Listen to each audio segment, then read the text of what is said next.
I'm Wolfgang Puck, and I'm here with Gentleman's Journal. I'm gonna show you how to make the best macaroni and cheese. You will love it at home. Here we have the macaroni. You're gonna cook them al dente. So we're gonna add butter, a little touch of garlic, some flour, cook it for a little bit. We're gonna add the milk.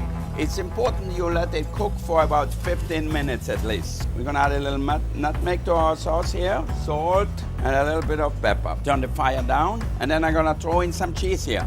Perfect consistency, so smooth it out really well. A good amount of cheese on top. I'm gonna add some breadcrumbs. I preheated the oven to 180 degrees Celsius, about 10 minutes until it's nice and bubbly and the brown crust. Ooh, hot, be careful. Man is not happy with pasta alone. We have meat. Put a little salt on top, a little good sea salt. The grilled ribeye with macaroni and cheese. Don't make it at home. Come to us, it's easier.